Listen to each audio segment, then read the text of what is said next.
Mr. Speaker, I rise to second. As I second, I would like to, the majority leader has really explained the object behind why, what informed for this amendment to be pushed. Globally, the best practice out there is to anchor, the public debt ceiling as a percentage of the GDP, which is performance-based, meaning the number that is proposed in the amendment as shared is 55% of the GDP, where we have analyzed through consultation with the National Treasury as well as our own Parliamentary Budget Office, and I've been able to determine currently it stands at 64.1%. And the committee that I chair further engaged with the CS National Treasury, who I have a lot of faith in, Mr. Speaker. I say I have a lot of faith because we've had a little less than 1 year engagement with CS Ndungu of National Treasury. And whatever he has discussed with us as a committee, we have managed to see consistency in terms and determination to be able to really bring out what he said. As I have shared before, Mr. Speaker, I've served as a governor for 10 years.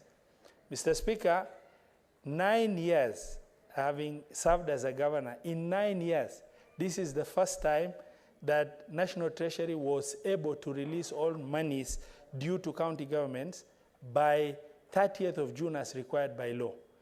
The same in 10 years.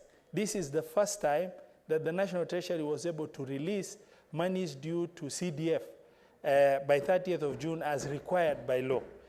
Mr. Speaker, sir, in 10 years I have served as a governor.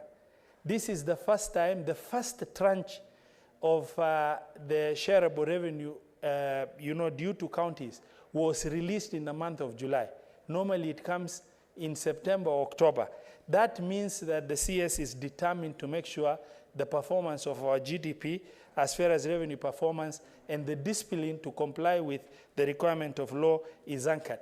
When we engage, Mr. Speaker, the CS Treasury in the public participation engagement and taken him on in terms of how does he intend to make sure the 61.4% of that is translated, should we adapt, public debt to GDP,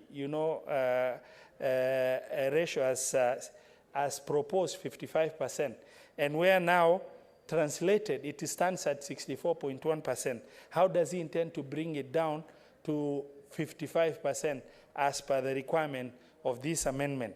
And the CS Treasury shared that he intends in 2024 to bring it down from 64.1 to 61.8, and 2025 to 60.1, 2026 to bring it down to 58.2, and by 2027 to comply and bring it down to 55%, which is very serious commitment from CS Treasury and a healthy one, because should our GDP grow, then this percentage will mean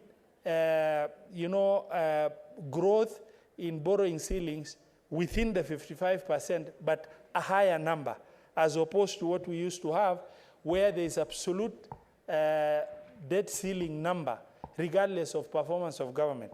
And Mr. Speaker, sir, if you look at the performance, if you look at the public debt ceiling over the past number of years, and you draw a graph, you are going to see consistently the number in absolute terms has continued going up, but not against any explainable formula that is able to make sense.